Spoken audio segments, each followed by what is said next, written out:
This is the second part of the series Tactical Training for Combat Sports. Last time we talked about the importance of fundamentals in combat sports and also finding your role models and developing your own style. Today we're going to discuss about studying the strategies of your opponents and their physical and psychological strengths and weaknesses, or as Sun Tzu said, know your enemy. So why do we need to study our opponents or our potential opponents? You might have been told time and time again, don't focus on anyone else, focus on yourself only, don't worry about your opponents. Well, to prepare against a certain opponent, we also need to know what they do and how they think. The reasons are twofold. Number one, to anticipate the opponent's tactics and use appropriate countertactics. And number two, perhaps the most important one, to raise confidence and give you a sense of preparedness. Nerves and butterflies, all of that is natural. If you don't feel them before a competition, you're probably a psychopath. But you should never allow yourself to be intimidated. And we mitigate that by preparedness, by preparing, going through hundreds of scenarios that we might face in that match situation, so that when they actually happen, it's nothing new. We are prepared. The things that scare us is the unknown, and by practicing different tactical situations, we make the unknown known, so it's not scary for us anymore. That is the essence of tactical training, of practicing before a match. If you want to transform yourself from this just average, generic combat athlete into someone strategic who fights smart, you have to become a student of human nature. You have to improve your skills of analyzing people, of reading people's intentions. When you get to a certain stage in combat sports, you're gonna deal with killers, so you need to know how they work.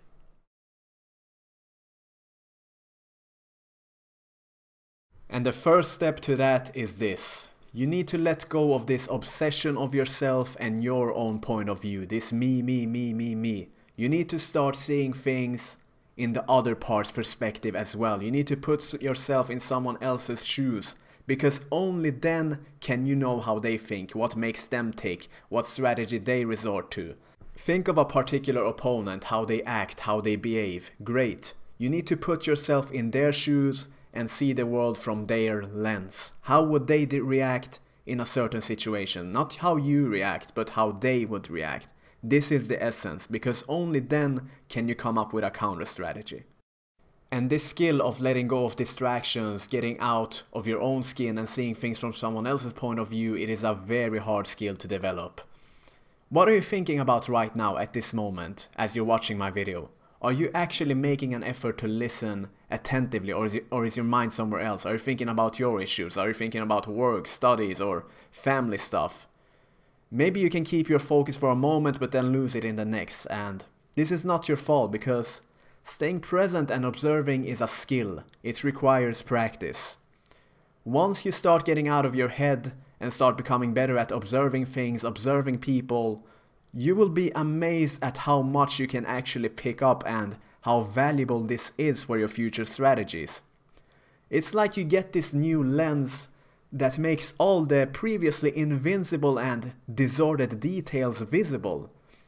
And truth is, this is not something new. Those details, they have always been there. You haven't been paying attention. That has been the issue all along. You have been distracted by your own self-obsession, by your own problems and your own thoughts. This is a skill that you have to develop. You can get so much information that is valuable about a person just by truly listening to them speak. The words they choose, their body gestures, the people they idolize, the clothes they wear, their desires in life, their style. All of this is very valuable for your preparation. Details matter here. The best combat athletes that we know throughout history, they have been masters in this field of paying attention and reading people. They have very good intuition in that. They can sense confidence as easily as they can sense insecurity. And if at any moment they are not confident in themselves, they will present themselves as the opposite. They are master actors as well. They hide every sign of weakness because they know the danger of appearing insecure in the world scene, unless it is a deliberate tactic, of course. But if you show any weakness, any insecurity there, it can be capitalized on by your opponent. With that being said, emotions are also extremely hard to hide because by nature, we are all intuitive. We have great abilities to spot lies, bluff, non-verbal communication, hidden intentions. We have good abilities to spot those. The problem is that we're distracted once again. We are too self-obsessed. We're worried about the future and past events, so we miss those details. And today, more than ever, with all the technological advancements, the society's expectations on us, we're constantly walking around in a distracted state. People from the past, they would probably laugh at us how we act today. And those distractions, they affect one of the greatest, most important abilities that you can have in your life. And that is your ability to stay present, notice the details around you, and truly utilize your crucial observational skills that are even more important than ever today. And they are so vital for a combat athlete. You need to transform yourself into a master observer, a master listener. Get out of your head, get out of your skin. This will help your career as a combat athlete tremendously. Practice staying present and get out of your own skin for a while and put yourself in your opponent's point of view.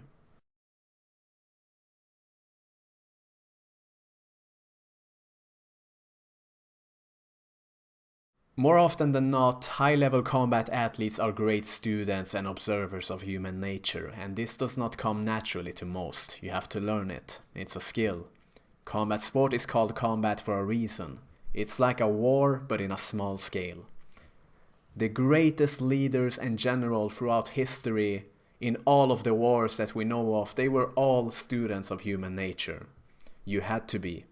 If you did not know human nature, how would you come up with strategies to win the battles? In every battle, there is a human general leading it.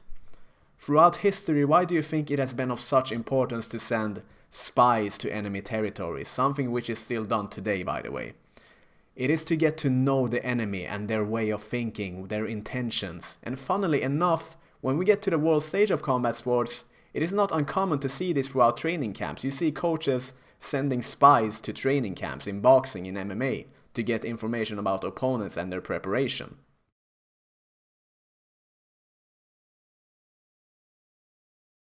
In essence, you can beat an otherwise more skilled opponent than you, a more technically proficient opponent, by breaking them psychologically. You create this current that they just slowly drown in. Because the psyche is the backbone of everything else, in combat sports especially. This happens all the time. All the time. It is not uncommon in combat sports to see a competitor get broken down mentally by a lesser skilled opponent. It is a tragic fact, but it happens.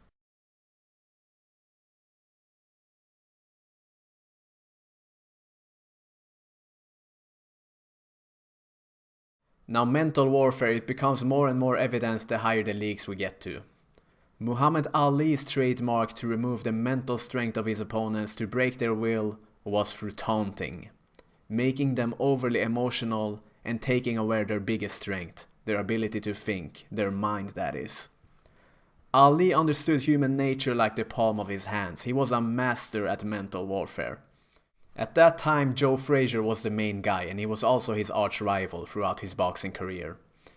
He would constantly have crafty strategies to dig deep into his skin and take away his ability to think straight. He would take away the greatest ability a boxer can have, the mind that is. He would taunt him relentlessly during the build-up, and he might have sometimes gone overboard and crossed the lines, but this was part of his strategy. He would call him an Uncle Tom. He would say things like, "You're too ugly to be the champion. You're too dumb to be the champion." It came to a point where Frazier couldn't even think of Ali without boiling with rage, and this was all part of Ali's strategy to get under his skin and take away his most powerful weapon, the mind.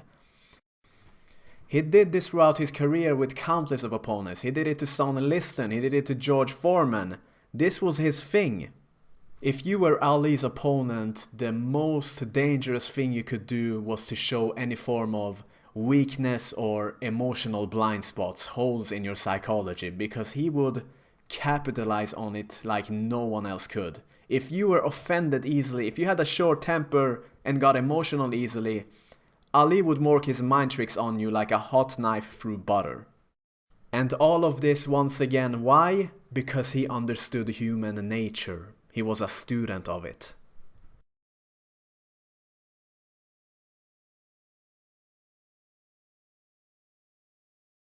And some fighters, they would resort to another weapon. They would resort to intimidation. Some notable examples throughout history are Sonny Liston, George Foreman, and of course Mike Tyson. And those are usually your power punchers who hit with bad intentions. Tyson explained in his book how he, along with his mentor Cus D'Amato, they created this intimidating persona.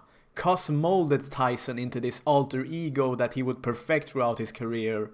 All of this was planned beforehand. He would remove all signs of weakness. He would tell him, don't show any emotion. He would remove all possible signs of weakness and fear, and he would constantly keep eye contact with his opponents in the weigh-in, in the match, with this just cold and evil gaze. And that is one of the most intimidating things for an opponent to look at. A gaze like that he had mastered to perfection. Now mix that in with his ridiculously imposing physique and a history of knocking people out to other dimensions. You have to understand that fear is something natural. We can always perform well under a healthy amount of fear. But when that fear turns into intimidation, we are lost, we become paralyzed. And that is what Mike Tyson mastered into perfection. One of the very first and very few opponents of Tyson that didn't succumb to this intimidation was Buster Douglas. He was a 42-1 underdog when he faced Mike Tyson. 23 days earlier, Douglas had already gone through the ultimate loss in life. I don't want to mention it out of respect here, but Tyson had nothing that could possibly intimidate Douglas at this point. I can imagine he went into the match with a nothing to lose mindset, and that is one of the most dangerous opponents you can face. Tyson himself was surprised by the valor of Douglas. He stood up to Tyson in a fight like no opponent had ever done before. Even the commentators were surprised.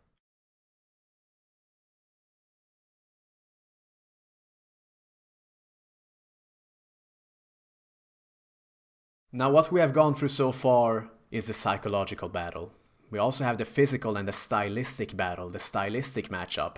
Because you cannot always rely on trying to win the psychological battle alone. You also have to be prepared stylistically, of course.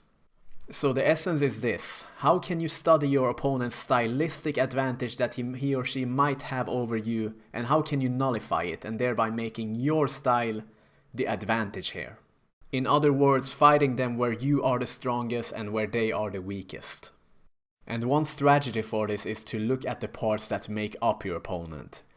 Put some labels on the parts that make up their style, rate them in a scale.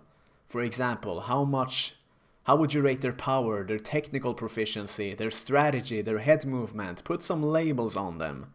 Don't be intimidated by their appearance. Often athletes, they will have one very strong backbone that they rely on, one specific style. And this is very evident in MMA. Some fighters, they have a very good base of boxing, for example, or a very good base of wrestling or grappling. One-dimensional, so to speak. If you take that away, they are gone, they are lost. How do we neutralize that threat so that they are left with nothing? That is the essence.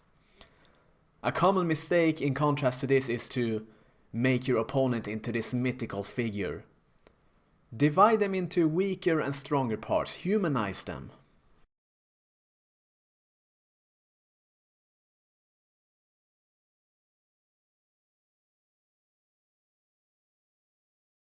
Think in terms of mathematics. What is the mathematically best way to beat your opponent?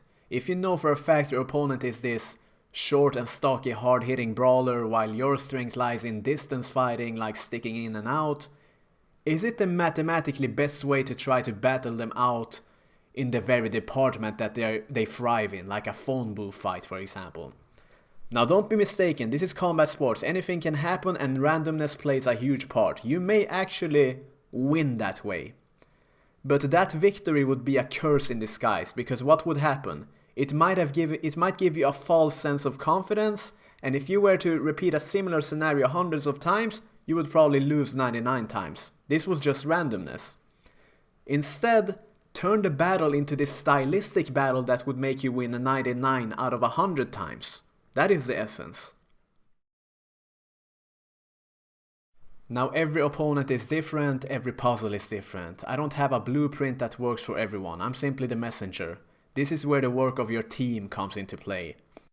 You have an opponent, they don't like pressure, they prefer a methodical approach in a controlled pace. Chances are they will hate pressure, so you put that pace on them that they just can't handle and you will remove their ability to think. In contrast to that, you have this hot-headed meathead who just charges forward without thinking. How do you deal with that? All of those things are part of your tactical preparation. It is a mistake as a combat athlete to just attack your opponent head on, hoping for the best, just trading. Focus on their strength and the source of their power. That gives them this stylistic backbone. Because now you will have many options on different angles to attack. Every general throughout history knew this. We can never predict how the battle will materialize for sure, but we can practice different scenarios that are likely to happen and increase our chances of winning. That is the essence. You're not here to predict what's gonna happen. That is impossible, because that's prophecy. You're after creating a sense of preparation by practicing multiple scenarios that are likely to happen. If you know the strength of your opponent, you need to take it away from them. Don't fight them where they are the strongest. Deny them that opportunity. When one's safety net is taken away, when one cannot do things as intended, panic sets in, terror sets in.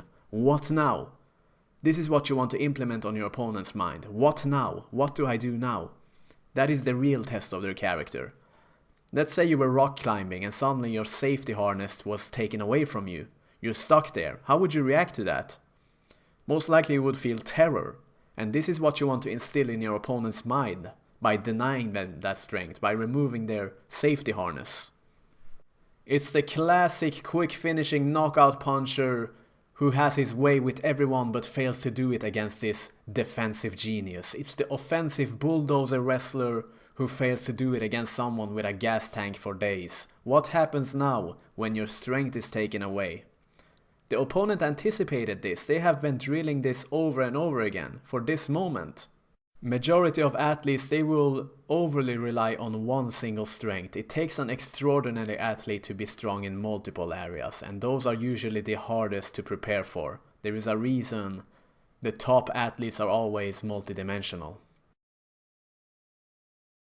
My recommendation is this: you should study combat athletes who have a proven track record of coming back from defeats against certain opponents. Take inspiration from them. Those are often masters at studying their opponents in a ruthlessly objective manner. Georges St. Pierre is an excellent example of this. As an end note, just as it is your job to get to know every fact about the enemy, it is also your job to conceal your intentions to the enemy. They will try to find out just as much about you. The best combat athletes are always the ones who are the most difficult to read, the most difficult to prepare for. And this is the hardest part about preparing for a potential opponent. They will analyze you as well. The trick will be to know as much as possible about them and giving out as little as possible about yourself. If anything, you give them something false. Send them on a goose chase.